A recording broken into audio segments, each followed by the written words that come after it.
Fala Dev, essa é mais uma aula do curso HTML e CSS do básico ao avançado. Então, mesmo que você não tenha nada de conhecimento, fica tranquilo que esse curso é para você. E o conteúdo da aula de hoje é muito interessante. E se eu te dissesse que existe uma maneira de você conseguir evitar ter que escrever milhares de linhas de código e que essa é a maneira que um profissional de fato trabalha. Então imagina, você ter que escrever menos código e isso te tornar um profissional. Então acho que é o sonho de todo mundo. Mas antes da gente entrar no conteúdo da aula de hoje, eu gostaria de mostrar para você o que fizemos até agora e qual é o nosso objetivo com esse curso. Então você vai entender aonde a gente está agora e aonde a gente vai chegar até o final do curso. Se você ainda não conhece esse site ele é o meu currículo virtual. É como se fosse um PDF, só que ao invés de PDF é um site, porque eu sou programador. E nada melhor para provar que você é um programador do que você ter o próprio site. Então tá aqui as informações. E o objetivo do nosso curso vai ser construir um site semelhante a esse. Então cada um de vocês vai conseguir ter o seu currículo virtual. E eu já tenho provas de que um currículo virtual muda muito na hora de ser contratado. Então isso vai ser extremamente importante, não somente para você aprender HTML e CSS, mas também para te ajudar na hora da contratação. Então esse daqui é onde a gente quer chegar e aqui é onde a gente está agora. Então no nosso curso, até agora a gente já fez tudo isso e está relativamente semelhante com o site que a gente quer fazer. A gente já veio aqui, já criou as nossas páginas, criamos os nossos links, então se o usuário vem aqui, clica, ele vai para a seção correta e a gente fez tudo isso usando somente CSS e HTML. Mas antes da gente entrar no tema da aula, eu gostaria de fazer só mais um pedido. Não se esqueça de pegar a sua caneta e um papel, ou então abrir um novo arquivo aí no bloco de notas, anotar todas as suas dúvidas e no final da aula você pega e envia essas dúvidas para mim. Isso vai ser muito importante para você e também vai ser muito importante para mim porque eu vou ver quais são as partes que vocês estão tendo mais dificuldade. E agora eu vou revelar para você aquele segredo que eu tinha dito, uma forma de você economizar milhares de linhas de código e com isso ganhar muito mais tempo e com isso começar a trabalhar como um profissional. E quando eu falo disso, eu estou falando sobre bibliotecas de terceiros, que basicamente são projetos que outras pessoas criaram e eles permitem que a gente utilize os projetos dele no nosso projeto, ou seja, tudo que eles escreveram, ou seja, tudo que eles já escreveram, ao invés da gente ter que reescrever, a gente apenas utiliza aquela biblioteca. Isso é muito importante para um desenvolvedor e para uma empresa, porque pensa, sempre que a gente fosse fazer algo novo, a gente tivesse que escrever tudo do zero, seria praticamente inviável. Por isso que hoje existem tantas bibliotecas de terceiros, que são esses projetos, existem frameworks e existem vários recursos que permitem que a gente utilize eles no nosso sistema, ao invés de ter que reescrever tudo. E tem uma frase que é muito comum no mundo da programação, que é não tente reescrever a roda, que basicamente é, se já existe algo que faz isso e que muita gente já testou, ao invés de reescrever aquilo, apenas pegue aquele recurso, aquela ferramenta que você quer e utilize no seu site. E eu vou dar um exemplo mais prático. Vamos supor que eu tenho um sistema e nesse sistema eu preciso procurar um endereço pelo CEP. Eu tenho certeza absoluta, eu não vi, mas eu tenho certeza que se eu pesquisar na internet agora, já tem várias pessoas que fizeram isso e que disponibilizaram esse projeto deles para a gente, ao invés de ter que reescrever, todo esse código, a gente pega o projeto dele e põe na nossa aplicação e usa o projeto dele como uma ferramenta dentro do nosso projeto. Então é como se fossem dois projetos e isso é muito comum. E agora que você já entendeu o que são bibliotecas de terceiro e qual é a importância dela, a gente vai começar a utilizar essas bibliotecas dentro do nosso projeto. E basicamente as duas bibliotecas que a gente vai começar a utilizar nessa aula, a primeira biblioteca, ela é uma biblioteca de fontes, porque essas fontes, olha só a diferença da nossa fonte, da fonte que a gente tem atual, para a fonte que eu tenho nesse meu projeto. Então ela é uma fonte que foi criada por outra pessoa, por isso que ela é bem mais bonita que a fonte padrão que a gente tem no nosso navegador. E o outro projeto que a gente vai começar a utilizar são esses projetos de ícones. Então muita gente, quando vê um ícone desse, acha que é uma imagem, mas não necessariamente. Muitas vezes um ícone ele pode ser uma fonte também, então alguém fez alguma coisa muito louca que ao invés daquele ícone ser uma imagem, ele é um texto e nesse caso, os ícones que a gente tem aqui nesse nosso projeto, eles não são imagens, eles são fontes também. Então a gente vai configurar essas duas fontes no nosso projeto. A primeira fonte vai ser a do texto, que ela se chama Poppins, e a segunda fonte vai ser essa dos ícones, e ela se chama Font Awesome. Porém, antes da gente iniciar, eu gostaria de te falar como que a gente vai fazer essa nossa configuração. E basicamente, existem duas formas da gente fazer essa configuração. A primeira seria baixando esses arquivos no nosso computador e a partir daí, fazendo a nossa aplicação, acessar esses arquivos. E a segunda forma é a gente acessar esses arquivos. E outra forma é a gente acessar esses arquivos diretamente de outro servidor. Inclusive, existe um termo para isso, quando a gente acessa arquivos que não estão na nossa máquina, e se chama CDN, e tem algumas vantagens de se utilizar um CDN. Basicamente, uma das principais vantagens é que, pensa comigo, esse arquivo de fonte que a gente vai utilizar no nosso projeto, eu tenho certeza que milhões de projetos já utilizaram eles antes da gente, e a partir do momento que a gente pega e acessa esse arquivo diretamente do servidor, todos os outros projetos que também estão fazendo isso, que estão acessando direto do servidor, eles criam uma espécie de cache global. Eu vou explicar para você. Vamos supor que aqui no meu currículo virtual, eu fui lá e eu acessei um CDN. Eu acessei o CDN dessa fonte. Ou seja, o nosso projeto está lendo um arquivo que ele está em outra máquina. Se você também cria o seu currículo virtual e também utiliza o CDN, uma vez que você acessa o meu site, na primeira vez que você acessar, o navegador ele vai pegar e ele vai baixar esse arquivo na sua máquina, por mais que você não saiba, é o que acontece. Então, quando eu venho aqui, eu dou uma F5, o navegador ele pega, baixa esses arquivos CSS, JavaScript, HTML e cria um cache desse arquivo. E ele faz isso e faz todo sentido, porque pensa, toda vez que a gente atualiza a página, ele tem que pegar todos os arquivos novamente, e se demorar muito, então o que os navegadores fazem, eles pegam e baixam e deixam na memória do nosso computador para tornar a nossa navegação mais rápida. Então, uma vez que você acessou o meu site e eu fui e baixei esse arquivo, eu não, o navegador, se você acessar outro site que também tem aquele arquivo, ele não vai baixar de novo, porque ele vai ver que esse arquivo já foi baixado antes. Então, essa é uma das principais vantagens de se trabalhar com CDN, que basicamente é, se aquele arquivo já tiver sido baixado na sua máquina anteriormente, o navegador não vai baixar ele de novo. E, nesse nosso exemplo, a gente vai trabalhar utilizando o CDN.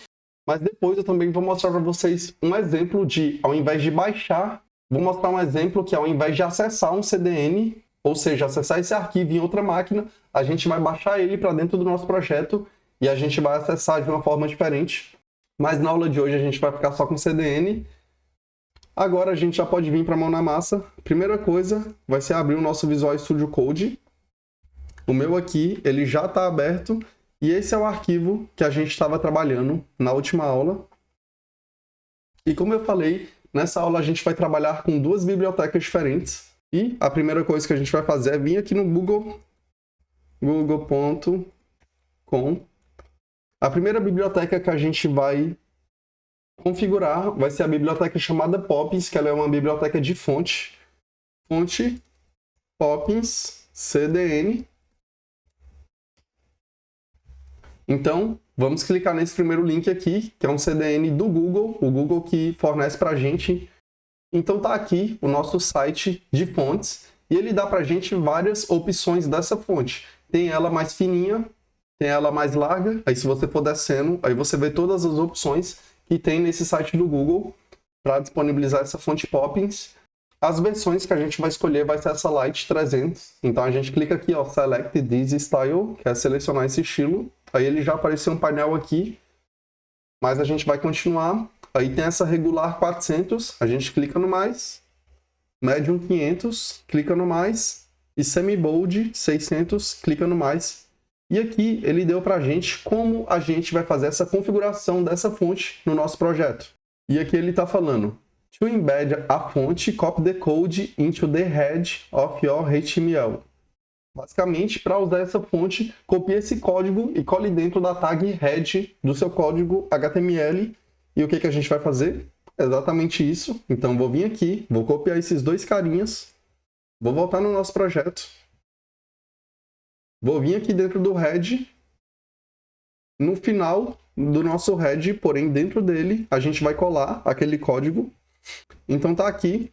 Basicamente, o que ele está fazendo? Ele está fazendo algumas configurações aqui em cima Porém, nesse terceiro, o que ele está fazendo basicamente é baixar o arquivo no nosso projeto.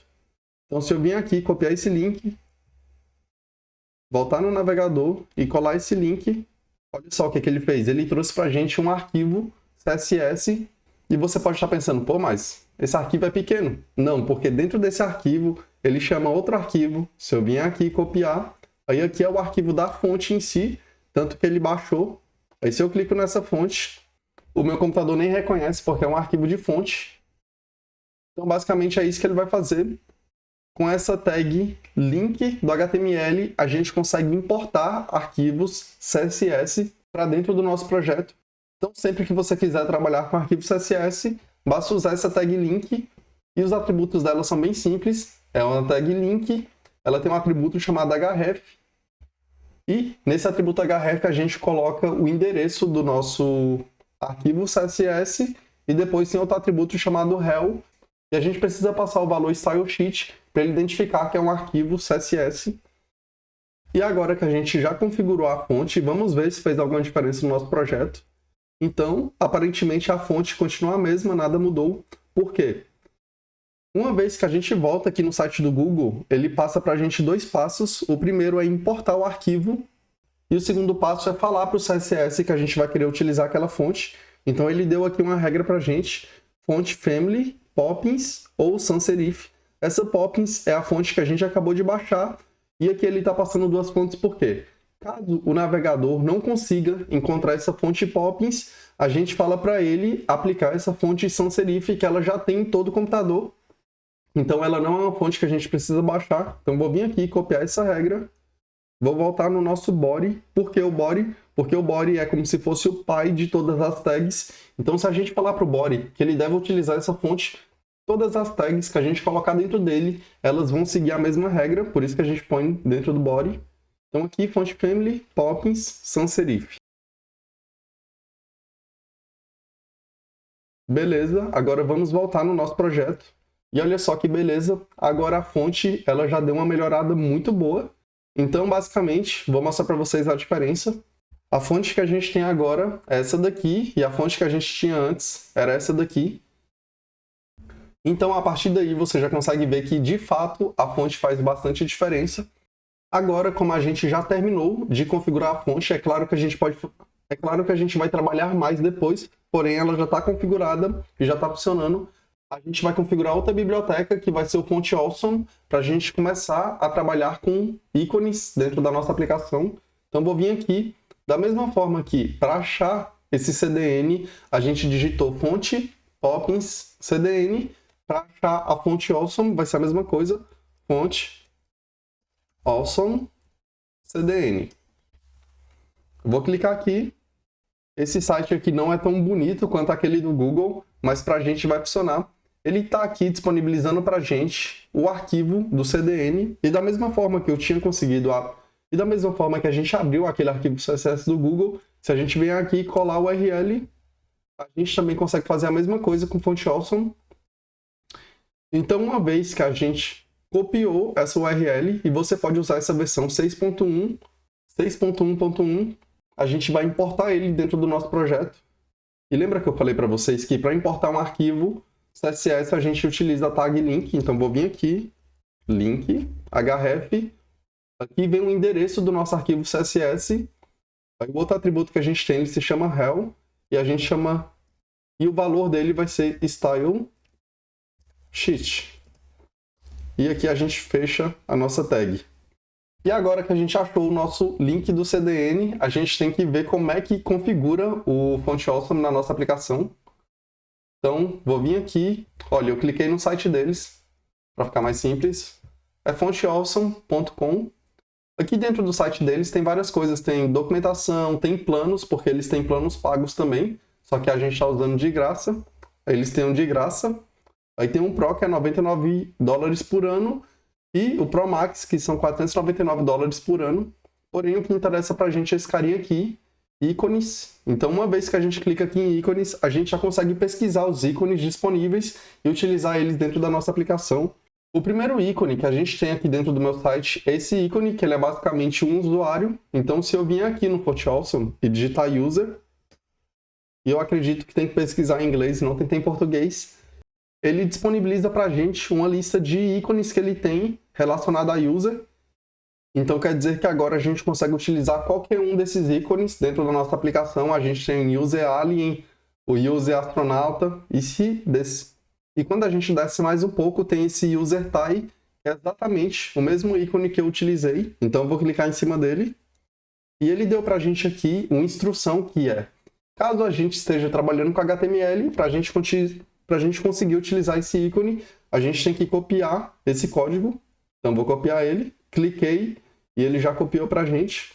Eu vou lá no nosso menu, aqui no Sobre Mim, e eu vou colar aquele código HTML. E agora vamos ver se está funcionando na nossa aplicação. Olha só quem apareceu aqui. O nosso ícone ele apareceu, por mais que ele esteja pequeno ainda, mas a gente vai conseguir mudar o tamanho dele. E basicamente o que tem nessa instrução de código? A gente tem a tag i, que é utilizada para texto, mas acredito que aqui qualquer tag iria funcionar. Então vou vir aqui e eu vou tentar uma tag spam. Tag spam, e spam é uma tag para texto também. Olha só, com uma tag spam funcionou da mesma forma. Por quê? O que realmente importa aqui não é a tag. Claro que não faz sentido colocar uma tag de imagem. O mais relevante aqui são as classes. E aqui ele está aplicando duas classes. Uma é FA Solid e a outra é FA User Tie. E essas classes elas estão disponíveis dentro desse arquivo que a gente está importando na nossa aplicação. Agora o que a gente tem que fazer é encontrar os outros ícones. Então eu vou vir aqui no meu site, aí tem esse ícone aqui que está aparecendo uma lista de contato. Então, se a gente vem aqui, vou digitar contact. E tem aqui o primeiro ícone, é o que a gente utilizou lá no meu site. Eu vou clicar nele, que é esse FA Address Book. Então, vou vir aqui no link de experiência e vou colar ele. E uma coisa que eu quero deixar claro é que se você quiser utilizar ícones diferentes, pode utilizar, fica tranquilo. Eu só estou utilizando os mesmos que eu já havia utilizado antes. E o último ícone é um e-mail. Então vou vir aqui, vou procurar esse ícone de e-mail. Provavelmente é e-mail. Tem vários ícones. Achei aqui, ó, envelope. Cliquei nele. Copiei. Vou vir aqui e colar. Antes da gente continuar, eu vou voltar esse carinha aqui pro i. Eu tinha colocado spam só para mostrar para vocês que o importante era a classe. E agora todos os nossos ícones, eles estão funcionando. Porém, eles estão bem pequenos. E nesse nosso site aqui, a gente não tem texto. A gente tem um texto só quando coloca o mouse em cima. Porém, nesse site eu estou fazendo isso com JavaScript. Mas eu vou mostrar para vocês uma forma de fazer isso com CSS depois, somente com CSS. E foi bem legal, porque eu nunca tinha feito isso antes. E como aqui não tem texto, a gente pode vir aqui no nosso site e excluir o nosso texto também. Excluir o Sobre Mim. Excluir experiências. E excluir contato. E o que a gente pode fazer para melhorar é aumentar o tamanho desses ícones. E como eu havia falado antes, esses ícones que a gente está usando, eles não são imagem, eles são texto. Então a gente tem que trabalhar eles como se fossem texto. Então aqui no nosso CSS do menu, o que a gente vai ter que fazer é colocar ponto menu, A e I. Então o que a gente está querendo dizer aqui? Que a gente quer pegar uma tag I que esteja dentro de uma tag A, e essa tag A tem que estar dentro de um elemento que tem a classe menu, que basicamente a gente está entrando aqui. A gente entrou no menu, é a classe. A gente entrou na tag A, que é o link, e depois a gente entrou na tag I. E se você estivesse perguntando, Jonathan, mas eu precisaria passar pelo A? Não necessariamente, a gente poderia vir direto. Então vou vir aqui, vou colocar fonte, size, porque como eu falei, ele é uma fonte, ele não é uma imagem, 40 pixels. Então só de mudar a fonte, agora ele já está bem mais grandão. Mas eu acho que ficou um pouco grande demais, então vou diminuir ele para 30 pixels. E veja só, esses dois efeitos que a gente aplicou no link, eles não estão funcionando quando a gente está trabalhando com ícone, e faz um pouco de sentido. E faz um pouco de sentido porque ele não está conseguindo colocar um underline e deixar essa fonte mais grossa. porque talvez essa fonte não tenha a opção de ficar mais grossa, então a gente pode tirar isso daqui, esse font weight e esse text decoration, e a gente pode colocar uma cor para ele. Então sempre que o mouse estiver em cima desse link, a gente vai querer que a cor dele seja essa daqui, que é hashtag 25CA7F, e essa cor é a mesma que eu estou utilizando lá no meu site, então por isso que eu coloquei ela. Então olha só agora, ele já está dando esse efeito, que está bem mais legal. E outra coisa que eu acho que a gente pode fazer é aumentar o espaço entre esses itens. E para fazer isso, a gente vai dar um margin bottom em cada parágrafo, porque cada item que a gente tem, ele está dentro de um parágrafo. Então é isso que a gente vai fazer. Então aqui eu vou pegar o ponto menu, a gente vai dar um margin bottom, então vou colocar aqui 30 pixels, vamos ver se vai ser suficiente. Agora o espaço ele melhorou. E além disso, também tem outra coisa que a gente pode fazer, é colocar aqui em cima, tipo uma logo, é colocar aqui em cima um título dizendo que esse site é nosso currículo virtual. Então vou vir aqui no nosso menu, vou criar um novo parágrafo, já que a gente é o rei do parágrafo. E dentro desse parágrafo eu vou escrever CV. Tá aqui o nosso texto. Agora eu vou criar uma classe para esse parágrafo e vou chamar ela de site name. Ou então eu vou chamar de logo, que é como se fosse a logo do nosso site. E qual a ideia que eu tenho para essa logo? Aqui eu pego o menu, depois eu pego a nossa logo. A primeira ideia que eu tenho é aumentar a fonte, que eu vou colocar 40 pixels. E já ficou bem mais legal. Eu também acho que eu vou deixar essa fonte mais grossa para ver se fica bom. Então, font weight, eu vou colocar 600. Por quê? Quando a gente baixou o nosso fonte Poppins, a gente baixou 4 versões da fonte. 300, 400, 500 e 600. E cada um desses se refere à espessura da fonte. E 600 é a mais larga. Então, olha só como é que ficou. Então, essa é a fonte mais grossa. E se a gente quiser a mais fina, é só colocar 300. E ele deixou ela mais fina. E você escolhe aí qual você gostou mais. Eu vou deixar aqui com 600. E além disso, eu vou colocar um border bottom para esse carinha. Para ele escrever uma linha embaixo do nosso CV. Border bottom, 1 px solid. E eu vou utilizar esse mesmo verde que a gente está utilizando no hover. Então, olha só o que ele fez. Ele colocou essa linha. Eu acho que a gente pode deixar ela um pouco mais grossa. 2px, 5px. Ficou bom. E eu acho que o tamanho da fonte está um pouco pequeno ainda. Vamos ver 600. Ficou uma merda. Então bora deixar 40 mesmo. E se caso você não tenha gostado da ideia dessa logo, você pode tirar. Eu não sei se vocês perceberam, mas o menu desse meu site aqui, ele é muito mais fino do que o menu desse daqui. Mesmo os dois tendo o mesmo width, porque aqui a gente tem 10% e aqui também tem 10%, mas esse daqui é muito maior. E eu vou explicar para você porque isso está acontecendo. Se a gente for na nossa classe menu, tá aqui o widget dela, background, tá aqui o paging, e o que está fazendo aquilo acontecer é o paging, porque quando a gente aplica paging nos nossos elementos, há duas formas do paging ser aplicado. Ele pode ser aplicado internamente, ou seja, quando ele é aplicado internamente, o tamanho do elemento ele não aumenta, porém o que está lá dentro do elemento pode ser espremido se não tiver espaço suficiente. E a segunda forma que ele pode ser aplicado é fazendo com que o elemento cresça. E nesse caso, o que aconteceu no nosso é que ele fez com que o elemento crescesse ao invés de tentar espremer o que tem dentro.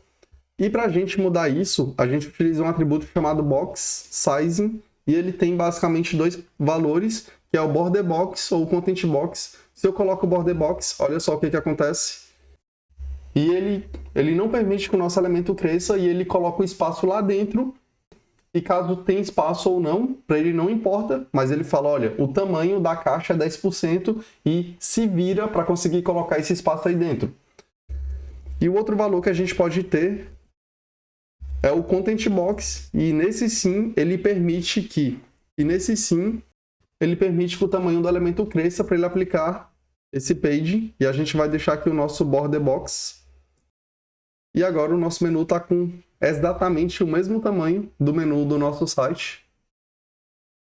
Resumindo o que a gente fez na aula de hoje, a gente aprendeu o que é CDN, a gente aprendeu como utilizar bibliotecas de terceiros dentro da nossa aplicação, que nesse caso as bibliotecas que estamos usando são duas bibliotecas de fonte, uma se chama Poppins, que é essa que está aqui, e a outra se chama Font Awesome, que é essa biblioteca que a gente está utilizando para os nossos links.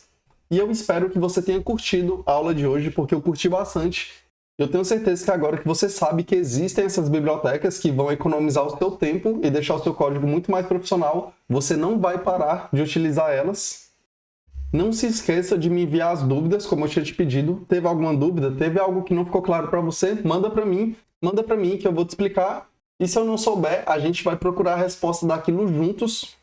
E parabéns por ter chegado até agora no curso, porque a gente já fez coisa pra caramba. E eu espero que você esteja muito contente com o resultado que a gente está tendo e com a evolução que você está tendo. Então fiquem com Deus, beijão e até a próxima aula. Falou!